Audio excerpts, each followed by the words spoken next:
안녕하십니까, 마스크 버거입니다. 영상을 되게 오랜만에 올리는 것 같아요. 몇 달이 지났나? 그 정도로 좀 오래 안 올렸는데, 되게 바빴어요. 그냥 뭐, 그리고 제가 셋째가 생겨가지고, 셋째 아내가 이제 갖게 돼서. 근데 뭐, 그런, 여러 뭐, 이것저것 검사도 받고, 또 애들도 좀 크다 보니까 유치원도 이제 좀 옮겨야 되고, 어린이집에서 유치원을 좀 옮기게 됐거든요. 그래서 여러 가지로 좀 바빴습니다. 바빴고, 저녁 되면 그냥 저녁 먹고 애들 씻기고 자기 바빠가지고 뭐 일도 뭐 이렇게 물량이 많이 는 건 아닌데 그래도 이리저리 열심히 또 해봐야 되니까 일도 하다 보니까 뭐 오전에도 바쁘고 그래서 주로 오전에 이렇게 영상을 만들어서 올렸거든요. 근데 바쁘고 바쁘다 보니까 정신도 없고 좀 블로그를 좀 쓰고 있는데 블로그는 워낙 제가 잡다한 얘기를 많이 해서 이 포딩 얘기가 아니라 근데 사실 블로그는 한 10분 15분이면 써요. 이렇게 뭐 탈 뒤집어 쓰고 뭐 이렇게 카메라 켜고 이렇게 할 필요도 없고 그래서 좀 블로그를 쓰다 보니까 이제 유튜브를 안 올리게 되더라고요. 그래서 그런데 그래도 뭐 중단하는 것처럼 안 좋은 건 없는 것 같아요. 뭔가 꾸준히 버티고 해내야지만 결과물이 나오기 때문에 유튜브를 포기할 수 없어서 또 이렇게 졸린 눈을 비비면서 뭐 자다 일어나는 건 아닙니다. 그냥 오후 시간에는 졸리고 좀 그런 게 있어가지고 영상 안 올렸거든요. 근데 차분한 마음으로 다시 한번 좀 시작을 해보겠습니다. 그래서 오늘은 뭐 주제도 사실 생각이 안 난 것도 있어요. 영상 안 하는 게 뭐 할 만큼 했다 뭐 그런 건 아닌데 뭐 딱히 뭘 올려야 될까 해서 이렇게 적어놓으면서 하긴 하는데 오늘은 뭐 오전에 제가 좀 추석 선물을 추석이래 설이죠. 설 선물을 좀 돌렸는데 설 얘기랑 또 설 얘기만 하기엔 좀 영상이 좀 짧을 것 같아서 요즘 뭐 푸딩 회사들이 프리랜서를 되게 많이 뽑으려고 그러더라고요. 프리랜서들 많이 뽑으려고 그래서 그런 현상에 대해서 한번 얘기를 해볼까 합니다. 일단 설은 매년 이제 우리나라 뭐 이렇게 좀 날짜가 달라지긴 하지만 1년에 이제 두 번이잖아요. 보통 푸딩 회사들이 설이랑 추석 때 선물 많이 보내는데 사실 요즘 많이 줄이는 추세예요. 안 주는 회사도 많고 그리고 또 하나 문제는 설이랑 추석이 되게 가깝잖아요. 그러니까 설 끝나고 추석까지는 한 7, 8개월 텀이 있는데 심지어 9개월까지 추석 끝나고 설까지는 사실 두세 달 차이라 굉장히 이게 텀이 짧게 느껴져요. 그러다 보니까 호딩 회사 입장에서는 영업사원이나 회사 대표 입장에서는 이거 줘야 돼 막 그런 생각이 들 때가 있단 말이에요. 물론 뭐 워낙 많이 도와주는 화주들을 도움을 많이 받고 일을 많이 하는 화주들이야 당연히 드려야죠. 근데 애매한 업체들이 있어요. 그리고 뭐 경기가 좋으면 모를까 요즘 뭐 별로 좋지도 않고 물량도 없는데 또 설 때가 한참 물량 없을 때거든요. 뭐 추석 때야 좀 다르지만 가을이니까. 그러니까 이게 참 애매해요. 그러니까 계륵이 될 수가 있는데 저는 많이 줄였어요. 이번에 많이 줄였고 그냥 제 기준으로 말씀을 드리면 어떻게 선물해야 되냐 정답은 없어요 사실. 왜냐하면 정답은 어쨌든 우리가 결과물을 얻고 물량이 나오는 건데 안 주더라도 화주 속마음을 모르고 주더라도 화주 속마음을 모르거든요. 물론 뭐 그걸 겉으로 얘기하는 업체 담당자가 있을 수 있겠죠. 이것밖에 안 되냐 뭐 더 달라 뭐 그렇게 얘기하는 데도 있겠지만 있다고는 들었어요. 달력 주러 갔더니 달력만 들고 왔냐고 그런 얘기 했다고 주변 지인한테 들은 적이 있는데 그런 업체는 많진 않아요 사실. 안 받았어도 조용하고 받아도 조용하죠. 뭐 피드백을 주시는 업체들도 있어요. 고맙다 올해도 주셔서 고맙다 어려운데 지금 근데 올해도 이렇게 어려운데 줘서 고맙다 그런 데도 있지만 그런 경우는 많지 않거든요. 대부분 그냥 조용해요. 그러다 보니까 참 이게 애매하죠. 줄까요 말까요 물어볼 수도 없고 근데 저는 오전에 지금 다 끝냈기 때문에 말씀을 드리면 일단은 안 좋은 걸 화주들이 다 알아요. 그래서 제가 볼 때는 요번에 좀 줄여야 되는 건 맞습니다 요즘은. 그래서 저는 거의 한 예를 들어 제가 100만 원을 했다면 전체 비용에서 추석 선물을 설 선물을 그럼 60만 원대로 전 줄였어요 진짜. 거의 절반 조금 넘게까지 줄인 거죠. 그러니까 미안하고 죄송한 얘기지만 그런 게 있어요. 예를 들어서 예전에 물량 좀 나와서 선물 주기 시작한 데는 안 주면 참 그래요. 왜냐면 사람이 안 받다가 받으면 고마워하는데 받다가 끊기면은 발끈할 수가 있어요. 그거는 그 화주가 나쁘고 제가 뭐 나쁘고 착하고 그 문제가 아니라 인간이기에 사람이기에 어쩔 수 없단 말이에요. 주다가 안 주는 게 더 나쁜 놈이 되는 거죠. 그래서 뭐 어디 영화에도 있잖아요. 그 무슨 이성균, 고 이성균 배우 나오는 영화인데 그 선거판 얘기인데 선거에서 이렇게 책사 뭐였지? 되게 유명한 영화인데 선거에서 그러잖아요. 그러니까 상대방 당에서 준 거를 그 상대방 당인 척하고 사실 이건 거짓말한 거죠. 요즘 같으면 큰일 나죠. 그런 선물도 주는 것도 요즘은 큰일 나죠. 근데 그 당시에는 뭐 6, 70년대 얘기니까 그걸 잘못 줬다고 그러면서 뺏어가는 거예요. 그러면 그 당을 엄청 욕하는 거죠. 상대방 당을. 그런 식으로도 선거 전략을 짜더라고요. 그 당시 옛날에. 그렇게 했는데 하여튼 무슨 얘기를 하려고 또 했는지 모르겠는데 하여튼 줬다가 뺏는 거 그리고 주다가 안 주는 건 되게 안 좋거든요. 그러다 보니까 주다 웬만큼 일이 좀 줄었다. 그럼 저는 웬만큼은 똑같이 줘야 된다고 봐요. 조금 줄었으면. 근데 일이 완전히 없다. 그건 어쩔 수 없는 거죠. 일을 하기 시작해가지고 선물을 줬는데 추석이나 설 선물을 일이 어느 순간 없어졌어. 근데 그게 또 좀 애매한 게 예를 들어서 저도 그런 적이 있는데 뭐 예를 들어 한 3, 4월까지 하다가 끊겼어요.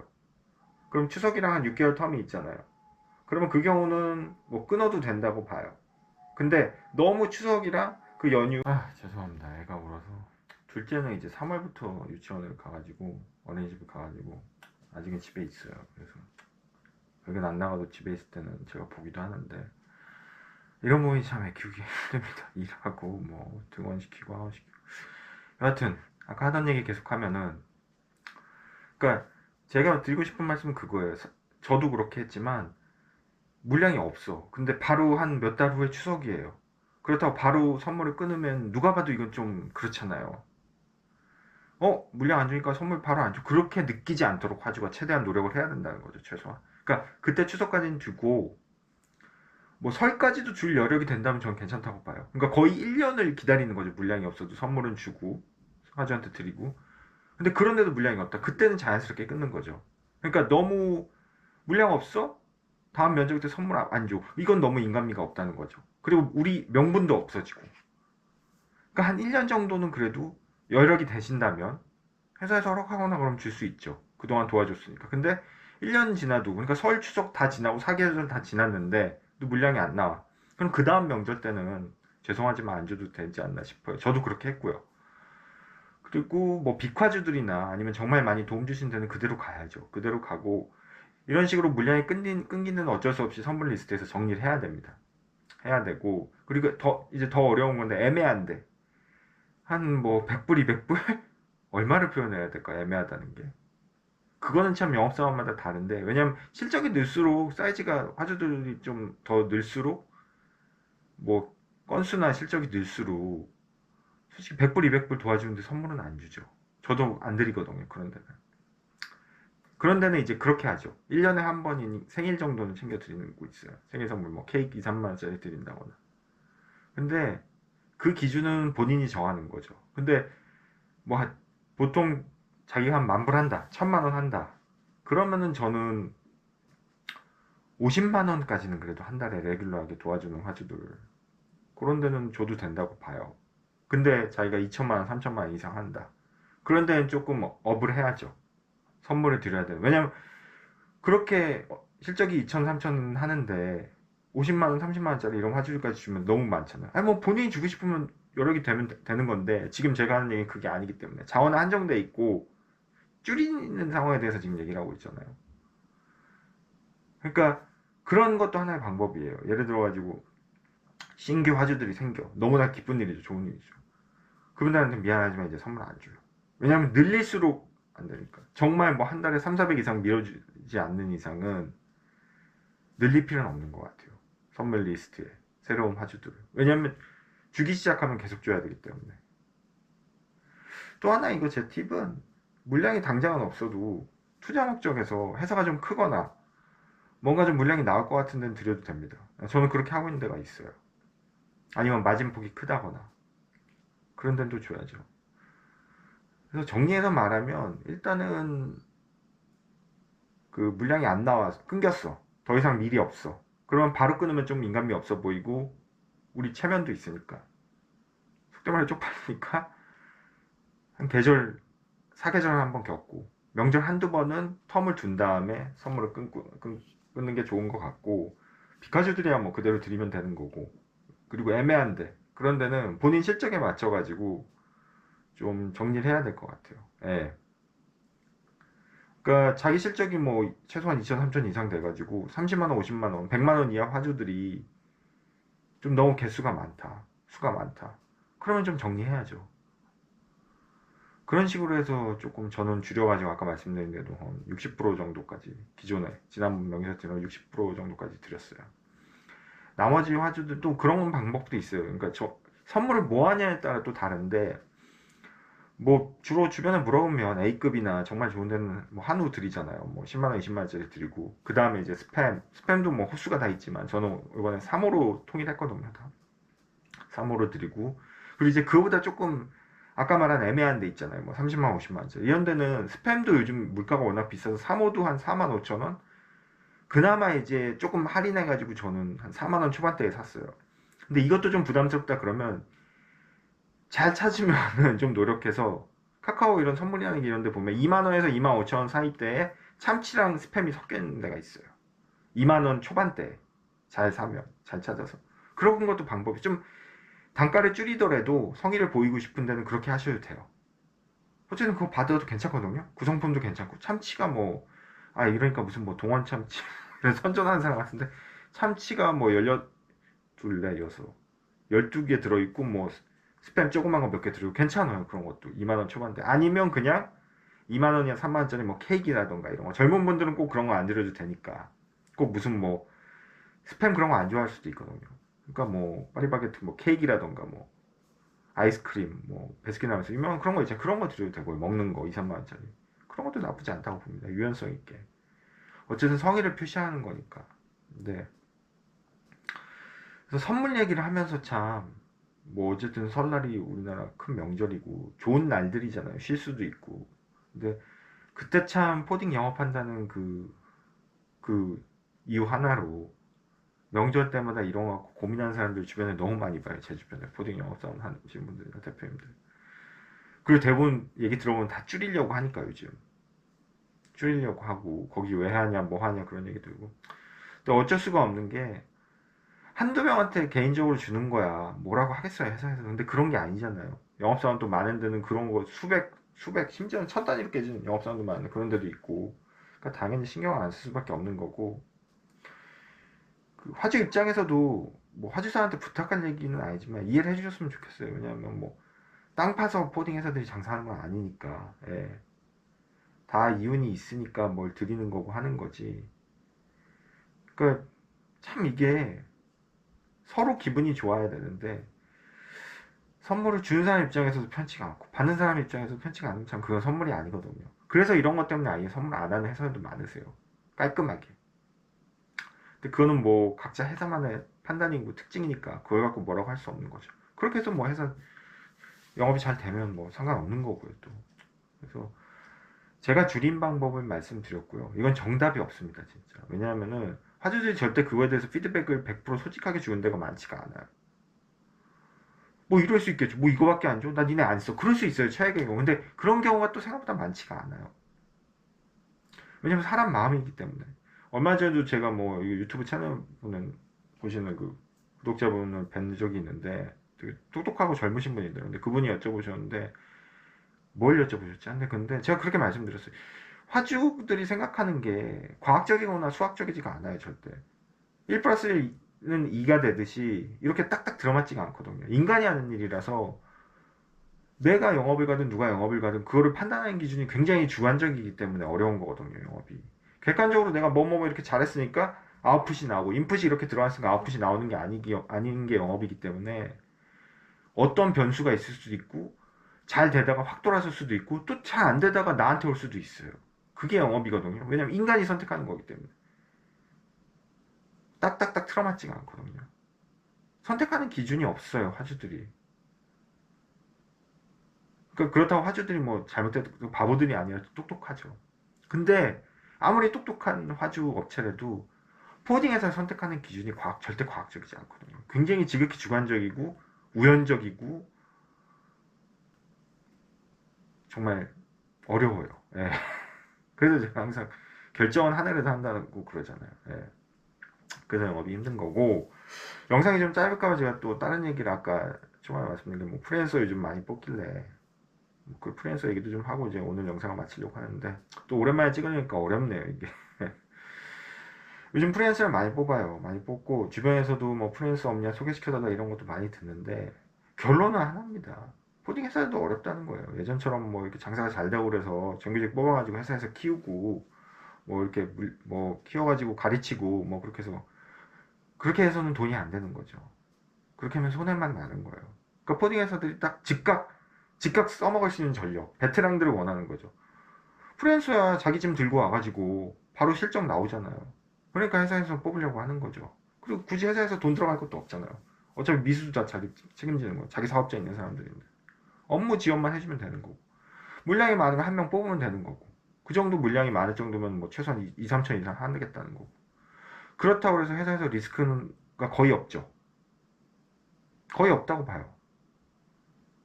그냥 어차피 자기 실적 들고 오는 거 나눠서 해주면 되니까. 5대5, 6대4 이렇게 해주면 되니까. 그만큼 코딩 신입이 없다는 얘기도 있가 되고, 또 하나는 신입이 없어서 프리랜서를 뽑는 수 있는 거고, 신입을 뽑기에는 그만큼 위험 요소가 많은 거죠. 그러니까 예전에도 제가 말씀드렸지만, 코딩업을 뭐 너무 하고 싶다 그런 분들은 사실 업무로 가서 그 회사에서 업무로 조금 경험도 쌓고 그 회사랑 뭐 이렇게 녹아든다 그래야 되나, 그 회사에 적응이 된 다음에 영업을 하는 것도 나쁘지 않다고 봐요 저는. 왜냐하면은 바로 영업으로 들어가면 그 회사는 말 그대로 이 영업사원을 실적밖에 볼 게 없어요. 실적 안 나오면 뭐 미안한 얘기지만 같이 못 가죠. 근데 그나마 업무를 좀 몇 년 했으면은 그 회사랑 스킨십이 있었단 말이에요. 사장님도 알고 또 업무를 잘했어 이 친구가. 문제없이 했어. 잘했어. 그냥 영업을 하고 싶대. 그럼 영업을 시켰어. 그럼 좀 기다려줄 수 있는 게 있는 거죠. 왜냐면 그 전에 스킨십이 있으니까 이 친구랑. 남은 아니거든요 최소한. 그냥 딴 데서 생판 모르는 영업사원이 들어온 건 아니잖아. 그리고 막말로 안 되더라도 다시 업무로 돌아갈 수 있고. 뭐 이건 최악의 경우지만. 그래서 저는 말씀드리는 게 조금 업무로 그 회사에서 스킨십을 쌓은 다음에 뭐 경험이나 아니면 뭐 정되는 거죠 어느 정도. 그러면서 이제 조금 영업을 해보는 것도 나쁘지 않다고 봐요. 요즘 같은 시국에는. 요즘 워낙 어렵잖아요. 어렵고 정말 뭐 안 하던 회사도 프리랜서 뽑는다고 막 그런 데도 있고, 그러다 보니까 뭐 각자만의 그 프리랜서와 계약 관계나 룰 그런 거는 너무 회사마다 다르고 다양하기 때문에 그건 정답이 없어요. 자기가 맞는 데 찾아가야지. 그리고 지난주에 오신 분이랑도 얘기를 했지만 그랬거든요. 잘 되셔서 프리랜서도 하시고 돈도 많이 버셨으면 좋겠다 그런 얘기도 드렸어요. 근데 일단은 최소한 1,000만 원 이상은, 10,000불 이상은 해야지만 프리로 가느냐 마느냐 그런 거를 정하기 때문에, 예, 열심히 하실 수 있는 분 같고 그래서 좋게 말씀드렸는데, 그만큼 요즘 프리랜서를 많이 뽑아요. 프리랜서를 많이 뽑고 워낙 경기가 안 좋고 뭐, 그리고 회사 입장에서도 그게 뭐 신입이든 아니면 경력직이든 떠나서 실적은 믿을 수가 없거든요. 그러니까 저는 그런 레퍼런스 책이라던가 뭐 주변에 물어가지고 이 친구 어떠냐 그런 거를 많이 하신 사장님도 봤어요. 나쁜 게 아니죠. 왜냐하면 위험 부담이 없어야 되니까. 이 친구 하는 말을 다 믿을 수 없거든요. 회사 입장에서는. 그렇잖아요. 그러니까 뭐 웃긴 얘기지만 옛날에 그런 분도 있어요. 자기 1,000만 원도 못 하는데 2천, 3천 한다. 심지어는 5천만 원 한다. 그렇게 뻥카죠. 그렇게 하는 분들이 있었어요, 실제로. 어차피 탄론할 거를. 그래서 그거 하도 지쳐가지고 그냥 자기 하는 걸 얘기해라. 왜 거짓말 해가지고 나중에 서로 얼굴 붉힐 일 만드는, 그렇게 말씀하는 사장님도 있었어요. 근데 중요한 건 뭐냐 하면은 회사 입장에서 그렇게 그 사람에 대해서 다 조사를 하고 하더라도 그게 100%가 아니거든요. 정확하지가 않아요. 물론 뭐 전 직장에 대놓고 물어볼 수 있겠죠. 얘 뭐 얼마 했냐고. 그렇게 해서 거기서 100% 솔직하게 얘기해주면 이건 딱 100% 체크가 되는 거죠. 얘 얼마 못해요. 뭐 그런 게 나오니까. 얼마 해요. 근데 전 직장에다 그걸 대놓고 물어볼 수 있는 상황이 되려나요? 힘들죠. 거기서 나온다는 걸 전제로 하는 건데. 거기에 너 여기 이 친구 새로 우리 회사 면접 보러 왔는데 그거는 완전히 대놓고 지금 이 사람 들어오는 사람 또 연맥이는 거잖아요. 솔직히 말하면. 그렇게 하기도 쉽지도 않고 현실적으로. 그러니까 돌려 뭐 결국은 체크를 하는 건데, 확인해 보는 건데, 그게 그렇게 정확도가 있냐는 거죠. 결국은 정규직으로 누군가를 받는다는 거는 위험 부담이 회사 입장에서 있을 수밖에 없고, 그거를 최소화하는 건 결국 프리랜서죠. 예. 프리랜서도 깔끔하게 그냥 나눠 갖자. 그래서 요즘 프리랜서가 많아지는 것 같고, 그러니까 이게 연관되어 있는 것 같아요. 그만큼 신입이 없다는 반증이 되기도 하고, 그만큼 신입이 없으니까 프리랜서나 경력직을 뽑을 수밖에 없는 거죠. 예. 또 마켓이 워낙 안 좋고, 그러다 보니까 지금 뭐 주식 시장은 이미 5천을 넘어서 저렇게 뭐, 근데 사실 다 반도체 때문인 거잖아요. 우리나라 뭐 오늘 아침에 뉴스 보니까 독일이랑 대만보다도 주가 지수가 뭐 높아가지고 세계 8위라고 하는데, 사실은 지금 오른 거에 40에서 50% 지분은 다 SK 하이닉스랑 삼성 때문에 그런 거잖아요. 다 반도체잖아요. 근데 삼성이랑 SK 반도체를 하는 회사, 거기 걸 핸들링하는 사람은 제가 주변에서 제가 못 봤어요. 그나마 제가 본 거는 거기 이제 하청 협력업체들, 반도체 소재에 들어가는 부품이라던가 뭐 그런 거 만드는 회사 핸들링하는 분은 한 2, 3년 영업해가지고 하신다는 분은 제가 들었는데, 용인에 그 회사는 다 자기 포더가 있잖아요. 대기업들이고. 그러니까 그 어떻게 보면 낙수 효과가 우리한테는 올 수가 없는 거죠. 그러니까 반도체 짐 하나 굉장히 이제 코딩 영업사원들 중에 뭐 대부분 대표님이나 영업 오래 하신 분들은 다 아시는 사실인데, 그 반도체나 이런 게 좋다고 해서 결국 우리 업계에 좋은 건 아니에요. 아, 뭐 국가적으로는 되게 좋죠. 저렇게 반도체, 대한민국 반도체가 뭐 세계 최고니까 좋은데, 생각보다 우리 포딩이 좋아하는 짐은 저런 반도체 짐은 아닙니다. 아, 물론 뭐 제가 하고 있다면 이런 얘기를 못 하겠죠. 근데 반도체 짐보다는 소부장, 그러니까 저희 옆 나라 일본이 소부장이 그렇게 강하다고 하잖아요. 소부장이 좀 잘 돼야지만 우리 포딩한테 좋아요. 네, 소부장. 그러니까 소부장은 무슨 뭐 소부장 그래서 대단한 것처럼 얘기를 하지만, 볼트 하나 만드는 것도 소재 부품 사업이에요. 장비 사업이고. 볼트 회사. 그러니까 우리가 쓰는 이 모든 물건에 뭐 거창한 뭐 어디 우주 비행선에 들어가는 부품도 소부장이고, 여기 어디 볼트 하나, 아니면 여기 어디야 뭐 이런 책상에 들어가는 나사 하나, 뭐 그런 것도 소부장이거든요. 그러니까 그런 우리 일상에 필요한 모든 것들, 단순할 수도 있고 복잡할 수도 있는 모든 우리 일상에 들어가는 게 소부장이거든요. 물론 뭐 반도체도 들어가긴 하지만 그런 건 좀 약간은 하이테크의 의미잖아요. 그러니까 이런 것들이 많이 돌아다니고 움직이고 움직임이 있어야지만 거기서 우리는 이제 이윤 창출이 되는 거잖아요. 근데 그런 게 많이 줄고 있어요. 결국은 그걸 뭐냐고 하냐? 아시겠지만 제조업인 거죠. 제조업이 잘 나가야지만 우리 중소포딩한테 좋은 거거든요. 유리한 환경이고. 그런 마켓이, 근데 대한민국은 더 이상 이렇게 제조업이 뭐 아시겠지만 많이 죽고 있잖아요. 예. 그래서 좀 그런 포딩 업체들이 많고, 선사가 잘 되기 위해서는 그런 제조업이 살아야 되는데, 뭐 독일이나 일본 이런 물류회사는 많잖아요. 뭐 우리나라도 많긴 하지만 우리나라도 제조업이 워낙 강국이니까. 근데 그런 게 줄고 있으니까 아무래도 전체 파이가 줄는 거고, 전체 파이가 좀 조금씩이라도 늘어야 되는데 늘진 않고, 뭐 그렇게 팍팍 이건 통계가 없으니까 저는 모르겠어요. 근데 제가 보기엔 그냥 마켓이 뭔가 이렇게 하이테크나 이런 AI 쪽으로는 가고는 있지만, 그런 쪽에 어떤 물류를 이렇게 촉발시켜가지고 우리한테 이렇게 낙수 효과처럼 떨어지는 건 많지 않다고 보거든요. 오히려 있는 파이 갖고 지금 서로 뺏어 먹고 누나 먹고 하는 판이기 때문에, 예, 그런 상황이라서 좀 그런 게 좀 많이 아쉽더라고요. 요즘 영업하기도 힘들고 신규 영업하기도 힘들고, 그래서 그런 게 고민이 많아서 제가 또 영상을, 에이 귀찮아 안 해, 그런 것도 있어요 솔직히 요즘. 근데 어쨌든 뭐 여러 가지 상황이, 올해는 아침에 라디오 뉴스 들어보니까 올해는 그나마 작년보다 경기가 좋을 거다. 작년에 워낙 안 좋았으니까 뭐. 근데 그렇게 얘기를 하는데 뭐 모르죠. 예. 작년에 제가 뭐 기존 업체도 한 세네 군데 날아갔으니까 저한테는 최악이었는데, 어쨌든 올해 2월에도 별로 일이 없잖아요 지금. 이러고 찍고 있는데, 모르겠어요. 사실 올해 좀 좋았으면 좋겠는데, 예, 모르겠습니다. 뭐 열심히 해야죠. 열심히 하는 거 외에는 방법이 없습니다. 예. 마스크 보여드렸습니다.